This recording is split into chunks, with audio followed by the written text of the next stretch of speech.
bunya na katikati ya Ituri esali bambula ebele lelo CAA azalaki lisusu kokende kuna te kasi sikoyo tozongie. Karibu kwetu. CAA aza na sengo makasi ya koyebisela bino ke azongeli bavoli na ye en destination ya bunya bavoli yango ekobanda kosalema na avion na ye ya Airbus A320. Karibu.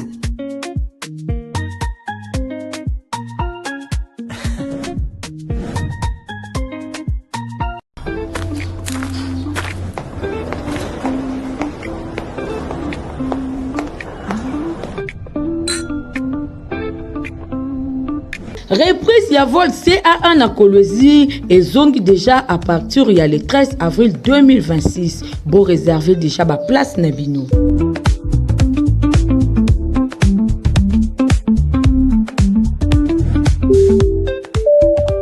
Bon voilà mon rétro journal ya peuple pour na peuple. Bosengeli kosimba ke mokolo ya lundi to l'accès kibino ndenge premier ministre Judith Suminwa ayabaki mouvement ya entreprise ya France puis le même lundi au monaki ndenge Marie-Josée Ifoku a lancé qui mouvement de citoyens ya Sika Kombo le même lundi au monaki ndenge fédération ya Funade Naiko balancer qui ba activité ya rediminuer ba cellule na bango bolanda. Premier ministre Madame Judith Suminwa Tuluka a yamba kibongo na primature délégation au mouvement des entreprises France conduite par Yves Jengo rencontre et s'inscrire dans la dynamique et renforcement de la relation économique entre République démocratique du Congo et la France composé na ba représentant il y a 25 entreprises françaises oyo bazako évoluer na secteur ya énergie, infrastructure, logistique et transport. Mission principale ya organisation ya patronat français oyo ezali ya ko viser à ko exposer ba opportunité investissement puis coopération na contexte marqué na volonté ya ko partager pe ko bâtir ba partenariat moko durable. Bo simbake na ba échange oyo ambassadeur français à République démocratique du Congo azalaki présent et atiaki en avant-plan ba intérêt croissant y a un investisseur français pour na ba marché congolais notamment na secteur clé a précisé que délégation et ko bénéficier na appui ya banque publique y a investissement levier important pour na financement y a ba projet ya entreprise française na République démocratique du Congo. Chef ya gouvernement Madame Judith Suminwa Tuluka y a réaffirmé qui disponibilité à l'autorité congolaise y a quoi accompagner investissement oyo na ko faciliter ba contact na ba structure compétente notamment na agence nationale pour la promotion des investissements pe ba membre ya ba administration publique ambassadeur ya République démocratique du Congo na France na ngambo na ye insistaki sur ba signaux positifs oyo esalemi pour na économie congolaise boye bake Premier ministre géostratégique de la République démocratique du Congo, le Belaki n'a pas représentant en entreprise française que place ezali pour le gouvernement et engagé na diversification de l'économie nationale, création de valeur locale, accélération industrialisation, il y a pays combiné, puis création d'emplois. Pour Nayango, à PSA qui garantit climat des affaires, paix à sécurité juridique et à investissement. Pour un rappel, pays ESA qui représenté marché intérieur estimé à 120 millions d'habitants.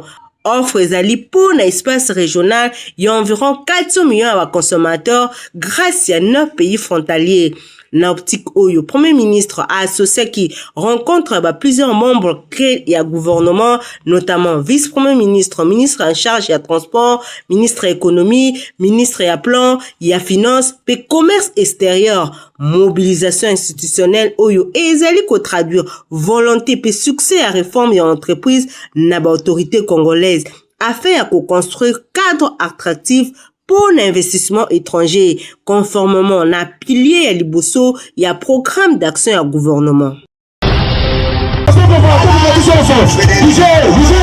Ndenge kaka ezalaki annoncé mikolo eleki fonds syndical de finance Fosifine na mokuse na vision claire pe net ya l'homme de réforme absolue mwana mboka Frédéric Njowolo loleke bakiselaka ye aigle badekoraki siège national na bango oyo ezwami na avenue Bajoko na quartier Matonge na commune ya Kalamu. Motif ezalaki lancement ya activité ya 30 ans d'existence ya Fosifine pe clôture ya mois de la femme nyonso ebandaki na coupure simple ya ribon pe ya géniteur ya structure oyo le secrétaire général Frédéric Njowolo Loleke na sima ya mot de circonstance et pas ya secrétaire général adjoint Mami Boboli pe présentation ba comité exécutif ya Fosifine pe mo ya clôture ya mois de la femme respectivement et pas ya ba au cadre ya force syndicale de finance de Aigle l'homme des réformes absolues secrétaire général ya Fosifine azwaki maloba pona ko remercier ba membre nyonso pe ko rappeler bango na unité pe bomoko Fosifine lelo 30 ans ezali ebele kasinzela ezali nano molai pe asengaki na ba mama bakoba na kosala mosala kitoko bami pesa na distraction te po mosala yango nde bomengo mwasi wasala kazana aza mwasi oyo bisika azali alukaka kosala bolamu bisika oyo azali na nzela ya mimbongo na nzela ya mosala na nzela ya kosala nini po esika oyo azali ezala malamu ezala na leta ezala na famille na ye elobi te ke soki ozaka femme travailleur de travailleuse nde oboma mosala na oyo ya ndako te balobi chaque chose à son temps ye mokope le géniteur a précisé ki boye na micro ya Info Lingala na mbula tuku misato tobundi takobunda tosali po ke syndicat evanda tosali po ke batravailler eba tolobela bango me makambo esili te po nyamu ezali ebele surtout na secteur public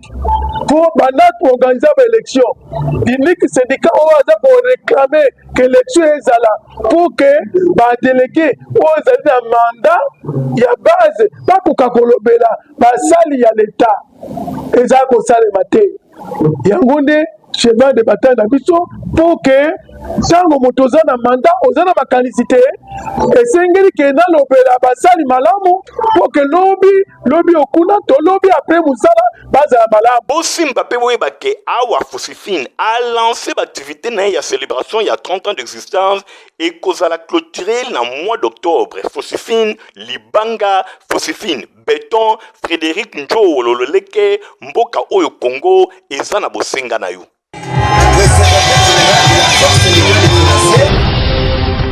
Marie-José Ifoku, ancienne candidate à l'élection présidentielle il y a 2018 et 2023, à Salaki Week-end de l'équipe, lancement officiel il y a mouvement citoyen Yassika, Oyoba Bengi, Kombo, pour la unité et cohésion nationale à la République démocratique du Congo. Kobalaye conscience pour nous bâtir paix, unité et conscience nationale, des alaki thème il y a lancement officiel il y a mouvement Kombo. Kakandenge bokoki komona bana yambo kabautaki bisika ibele na différentes provinces il y a République démocratique du Congo. Banzembo Kombo na maboko nyonso pona ko témoigner adhésion na bango na mouvement wa bengi Kombo oyo ebotami lelo mouvement Kombo moko iye pona ko se positionner lokola cadre ya éveil ya mobilisation pe ya action citoyenne na service ya paix unité pe cohésion nationale wana message ya Marie-José Ifoku liboso ba invité ya ndenge na ndenge objectif ya mouvement Kombo ezali ko contribuer na émergence ya environnement social pe propice na gouvernance équilibrée et engagement pour la cohésion nationale. Candidate na présidentielle 2018 et 2023 a précisé que mouvement Kombo ezali pour nos côtés accent particulier na promotion ya kimia pe ya dialogue et longo na réconciliation bakisa valorisation ya ba identité culturelle ya ba population ya RDC. Mouvement Kombo moko oyo eye ko proposer ba démarche complémentaire na action institutionnelle na kotiaka accent na responsabilité citoyenne oyo ezali pe ko dépendre ni na pouvoir ni na opposition. Dévoilement ya logo Kombo moko esalemaki Kombo na lobi symbole ya bomoko cohésion nationale.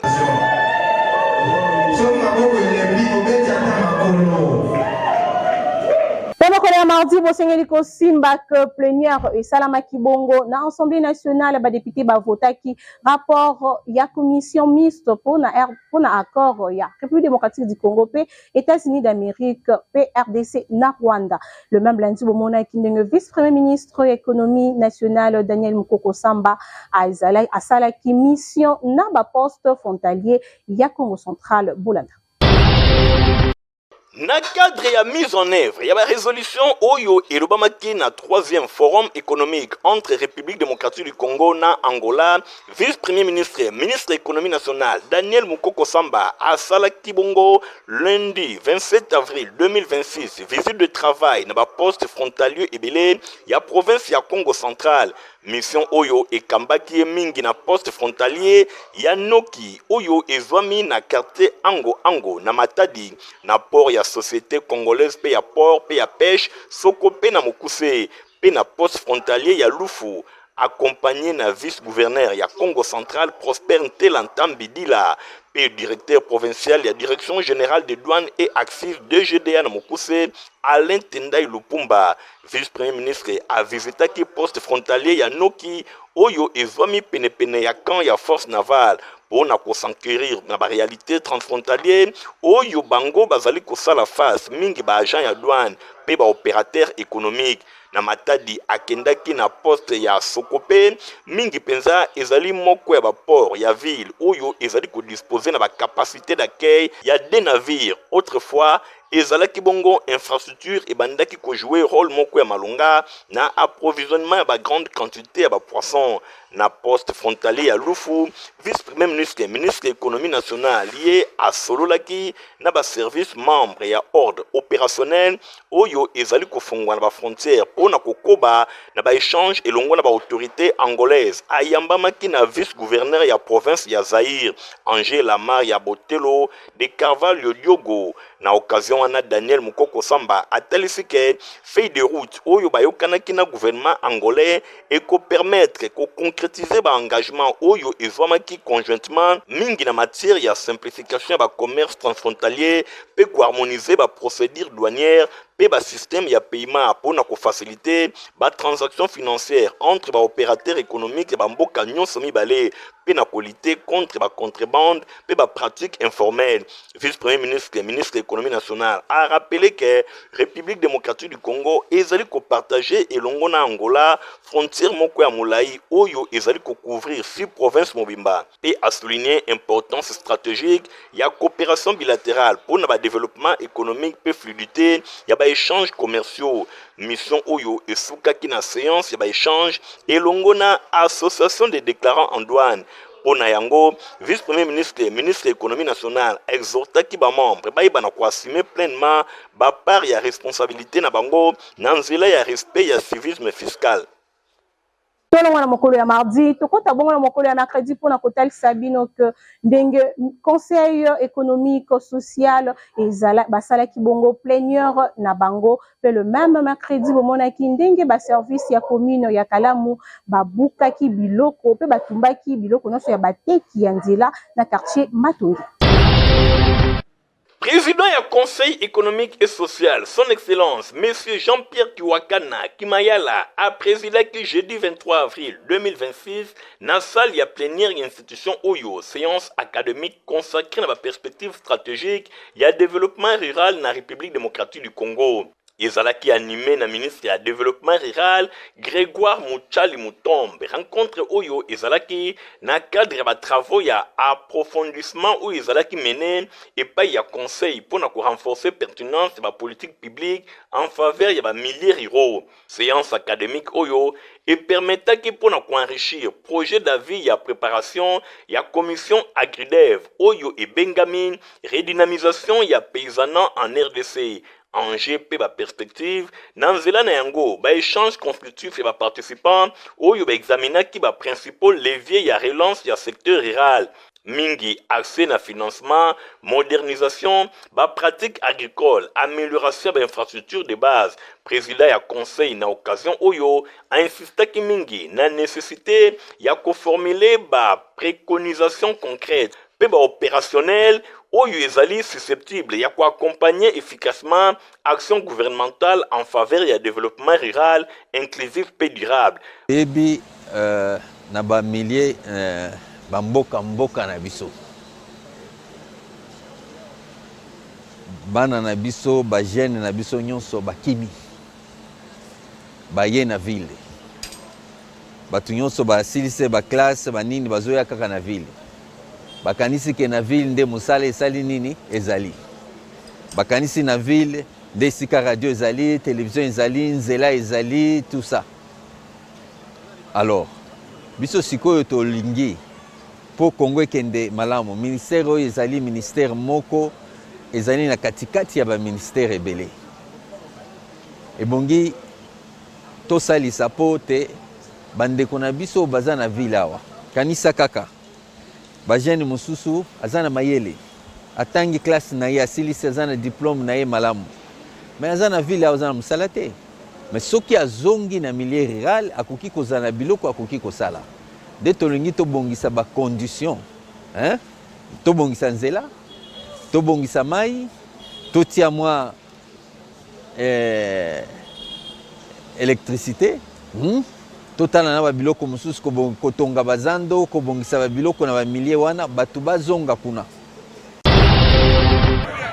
Ba service ya commune ya Kalamu basalaki bongo nettoyage na quartier Matonge kuna na commune ya Kalamu ndenge bozali komona nzinga ya école babengi Monseigneur Moke Saint Joseph na ba avenue wana nyonso babenganaki bateki nyonso ya balabala ba mesa na bango ebukanaki ba étalage pe ba terrasse nyonso ezalaka wana eloko moko te ezalaki épargné. Nettoyage oyo epesaki population pasi pamba te bango bazali komilela esika ya koteka ya malonga ezali te, l'État azali kosokipe na makambo mosusu te, kasi bango bazali ba chômeur esengeli balukila bango esika olie baya kobuka bango ndenge babuki boyoka bango kana pasi batu baonyokama bolingi tokoma bakuluna kobengana biso justement toke wapi o mboka na biso toke wapi tokufa kaka bayo l'État okunda bibebo tolembi olesa batu te bopesa batu te make na este kuna ka awa bomonyela biso tolembi bino tolembi mboko yo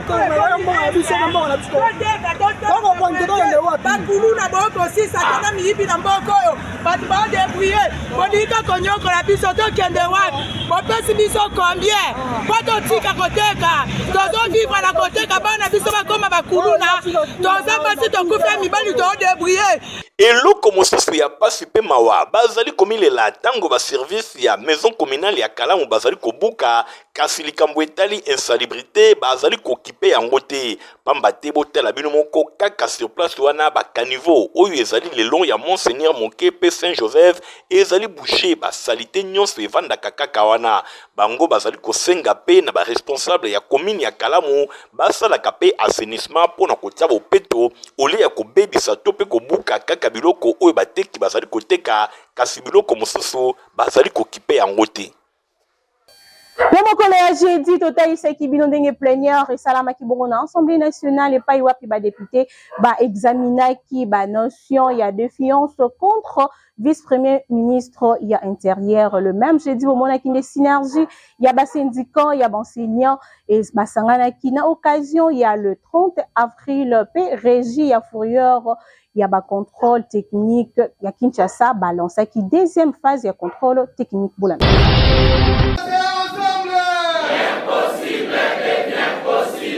Spécial 30 avril, journée nationale de l'enseignant en République démocratique du Congo.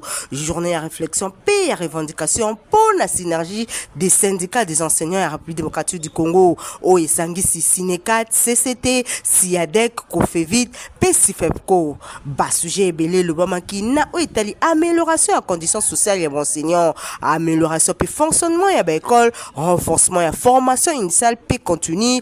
Pour consolider processus et retraite, likambo etali gratuité et enseignement et le Bamaki Pewana. Présidente ya Siadec, Maman Angèle Paenzo, ye a bêta qui s'était na o etali ba prof certificative, ye a pesi ba recommandation pour na ko restituer totalement inspection na mission na o etali évaluation a lobela ki lisusu politisation ya système ya évaluation na niveau ya ba intervenant pe non paiement ya ba intervenant na évaluation certificative. Président ya Sinekat Jean Bosco Puna o azali porte-parole ya synergie ye a bêta qui le boko na misa à lobby trop c'est trop. Il faut ba revaloriser professeur enseignant na salaire moko ya kitoko pe descend et à la paix régulier. Donc ya qualité ezali likambo yo gouvernement esengeli ya telema poto ko kozongisa qualité pamba te ata ko tozwi ba nebele soki tozali ko tangisa bango malamu te ezali bo pamba. Likambo mosusu ezali likambo ya gouvernance. tomoni ke gouvernance ya système éducatif na biso ezali malonga te. Ezali malonga te na ndenge ke politique ekoti ebele na kati soko otali kaka ba évaluation certificative ndenge esalemaka na niamu ezali malonga te. Tozali pe na problème kino lelo moyen ba maîtriser ba effectif ezali te po ba donner statistique na kati ya système ezali te. Na ngambo wana pe Bulamatari esengeli asala manso pona kobongisa. Makambo mosusu ezali paiement. Lelo oyo enseignant akomi kosala 2 mois 3 mois sans que ba futa ye. Et pourtant gouvernement azwaka mokano ya kofuta le 20 à chaque mois. Wana pe ezali problème. Tozali na likambo mosusu ya frais de fonctionnement na ba école primaire. Oyo wana pe eza mama na likambo. Ba école ebele bazali kozwa ba frais de fonctionnement ya moke. Et kosengela na bango te bakwa kosala mosala ndenge koki. Kasi tango totali makambo oyo nyonso oyo na ba 20 000 francs oyo ba enseignant ba perdaki na ba prime na bango na mois de janvier kino lelo oyo bazongisi yango te na seke banza pe kuna makambo eza ebele pamba te kuna pe ba frais de fonctionnement ekomaka su te oyo etali mois de décembre bazwa te yango ba enseignant basangani awa balobi boye soki Bulamatari atie politique salariale te oyo kopesa biso salaire na ndenge moko na ba enseignant nyonso oyo etando ya ekolo ekozala pasi mingi po année oyo ezali koya ekowa kobanda na ndenge elongo bani. Journée enseignement militant pour le système éducatif ezala bongo ya qualité. Ba enseignant nyonso lisanga impossible et kokoma possible.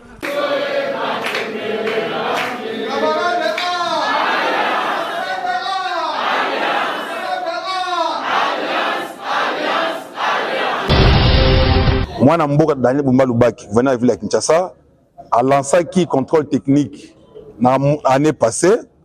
Mais que le but était contrôle technique et ça, la juste 6 mois. Ce qui me dit contrôle technique, 6 mois après, il faut ça dans les sources. Pour que les alliés 2 fois l'an. Nayango depuis mon Konzamboka Ngumba Kinshasa, a lancé déjà contrôle technique, et ça, a lancé contrôle technique pour un véhicule, et ça, qui est déjà 6 mois et c'est l'équipe déjà. Donc, Régine Abino a une obligation. Il y a encore la deuxième phase, la deuxième échéance.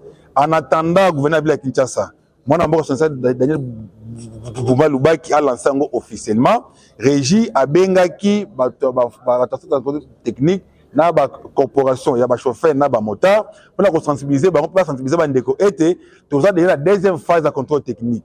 Tout ça déjà la deuxième échéance de contrôle technique, les cas volontairement dans le centre pour soumettre un véhicule na bango na contrôle. Base la CAC, date victoire T, tout ça la CAC, recouvrement forcé, TB, bouclage forcé, oui, que vous avez annoncé que vous venez à la ville de Kinshasa. Yango Batos qui na Lombango na centre, on a déjà deuxième phase de contrôle technique na bango.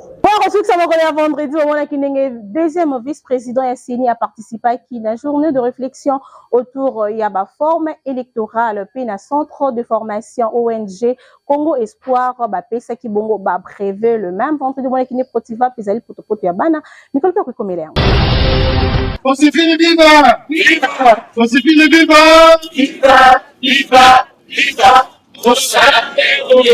Marche de santé Oyo et bandaki na mot d'ordre ya motomolo ya force syndicale de finances Fosefine na mokuse mwana mboka Frédéric Njawolo Loleke bakisela kaye aigle l'homme ya ba réforme absolue Bondi Melanga et tuluku ya ba syndicat ba yaki ko participer na activité Oyo ya liboso en marge ya 30 ans d'existence na bango. Korta, babandaki na place des évolués, na commune ya Gombe, Bazui Mandela, Prince 24 novembre, USC, balekaki na RTNC, Boulevard Triomphal, Palais du Peuple, Prince Kasavubu, Oshwe, tina siège na bango, Oyo, Ezwami na veni Bajoko, na commune ya Kalamu. Ensemble na bomoko, boyoka secrétaire général Frédéric Njawo Wolo Loleke, Ndenge Alobi. Toloba Mosalande Bomengo. Et puis, moto sala, esengeli tozala nzoto ezala kolongo nu. Yango nde tosali marche de santé lingelo bake moto nyonso mosali nyonso esengeli nzoto ezala kolongo nu po oyeba ndenge ya koproduire mosala ya malamu epe mosala wana epesa bomengo. Yango nde lelo na programme d'activité ya 30 ans je prévois que le 1er mai, tu reçois la marche de santé. nalingi membre nyonso ya Fosifine bazala nzoto malamu po esika mosala pe basala mosala malamu epuis bomengo eya nsima ya mosala na bango. Lokola pe ezalaki fête ya travailleur, le secrétaire général Frédéric Njawolo azangaki te ko conscientiser ba syndicat nyonso na kolobaka na bango esengeli babatela nzoto pamba te yangonde ekosala ke opesa ba résultat ya malamu pe ya sukisaki na kopesa merci na ba syndicat nyonso ndenge ba répondre présent na première activité oyo ya 30 ans d'existence na bango. Fosifine mosala nde bomengo. ONG Congo de l'Espoir oyo ya honorable Mao Twene Papa Social, Papa Solution, Papa Selembao ye a procédaki week-end eleki na koremetaka ba brevet na ba élèves nyonso oyo bazwaki formation na coupe couture, anglais, auto-école, informatique, esthétique pe bongo na bongo. ONG Congo de l'Espoir ezwa mokano ya kopesa formation ya ofele epai ya bilenge nyonso. Cadeau signé honorable Mao Twene Papa Selembao dit les responsables. Bosimba pe boye bake batu bayaki ebele pona ko assister na milulu oyo ezalaki vraiment haute en couleur. Botala bino moko ba élève bazwaki maloba pona kotalisa gratitude na bango epai ya ONG Congo de l'Espoir ya initiateur honorable Mao Twene. Bongo na sima ba bengaki bango pona kosala ba démonstration ya ndenge na ndenge par rapport ya formation kitoko pe ya qualité oyo epesameli bango enfin ke bayiba na kokoma désormais utile na société. Nyonso elekaki vraiment kitoko ba démonstration etalisamaki pona kotalisa niveau na bango. Bongo na sima ezalaki remise ba brevet moko na moko ba bengaki ye alekaki pona kozwa lokasa na ye na maboko ya ba responsable mingi penza honorable Mao pe batu misusu bazalaki wana elongo na ba invité ya ndenge na ndenge. Ambiance ezalaki vraiment au rendez-vous ndenge kaka bozali komona. Je précise mais merci pour permettre que dans la session na malamu et puis que tout soit bien.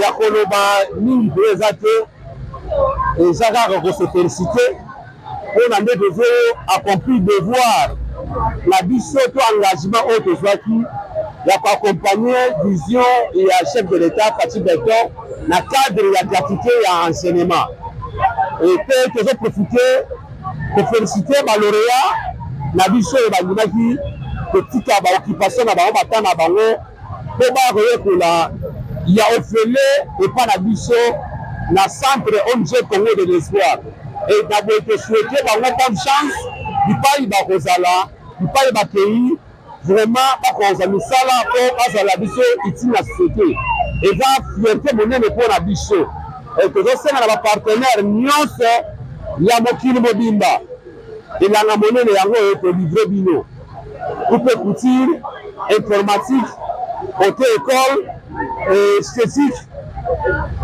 te pesi bango formation na ba norme internationale c'est besoin na besoin na bango to pesa bino bango to contacter biso à tout moment. Ba lauréat ba tundisamaki na esengo makasi elongo na baninga pe ba invité voire même ba membre ya famille oyo bayaki ebele pona ko assister na milulu oyo ONG Congo de l'Espoir organisaki na centre de formation na ye après formation ya qualité oyo epesamelaki bana boyoka quelques-uns na micro ya Info Lingala basepeli na ndenge bayekoli ya ofele pe lelo bazwi ba brevet oyo ko permettre bango kosala mosala bisika nyonso.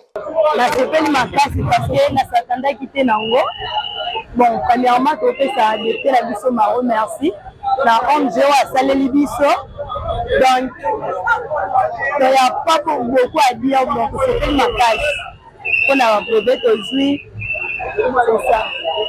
Bon, nasengi bango merci mingi parce que basili biso vraiment parce que bajeune pe bele tomona bango na balabala et presque d'accord pour prendre formation awa parce que eza gratuit bayaka te na biso zimangolu ya koya po donc tosepeli makasi toyeko se présenter awa na salle ya président Mao tokoretire ba brevet tosalaki kote ekole awa gratuite mpona président mao apasite biso atuka nzambe akambola ye akontinue kaka kandi oyo abandi nango merci vraiment. Longonia honorable Maotwene Papa Selembao de les responsables oyo ozali kosala bodi moto moko akobosa na yo te bilenge nyonso oza na besoin ya koyekola zwa kaka nzela ya kokoma na ONG Congo de l'Espoir epai wapi okosala ba inscription na yo pe okobénéficier formation ya ofele cadeau signé ONG Congo de l'Espoir ya honorable Maotwene Papa responsable.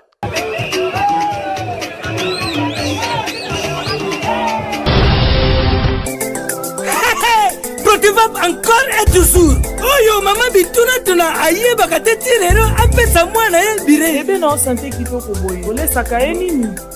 Aliaka Protivap. Soka ba mama nyonso batimbe ya Protivap potopoto kitoko pona ba bébé pro. Mama soma ye. Mwana na ngai depuis abanda kolia akoli boye. Aliaka kaka Protivap. Protivap. Protéine, vitamine, énergie. Azama yele na classe abela kate alimbaka te. Ba maman, félicitations à vos connaissances. Protivap, facile à digérer et nourrissant. Ezana, protéines, vitamines et énergie. Hey, bébé na yo kitoko ninyo esakai. Ba ba inga kango, santé kitoko nzoto makasi. Matemi disa, mama letsa mwana. Sukana mbimbi, ayo sukana mbimbi. Protivap. Rétro ya journal à peuple et comme na suka ce qui va s'appeler qui na ngobo pesa merci na Igor Tingoza qui na sima ya caméra montage Simba Makepa ya Christian Kengebeni pe Fabrice Lundombi journal à peuple zaka super c'est na yemoko effectivement pinde botikala malam au revoir. Ezando tote ezando réalité CAA compagnie africaine d'aviation Fumu. Pas de temps mort, namasolo ya mapata. Rafale toujours, botu nangani niye, number 1 ya mapata. CAA, azongisi bavol na ye na Bunia. Déjà, le 20 avril, Oyo, Bosepela, Kinshasa Bunia, 3 fois par semaine. Veut dire, lundi, mercredi, et samedi. Bavol Oyo, et kozala effectué na Airbus A320. Karibu.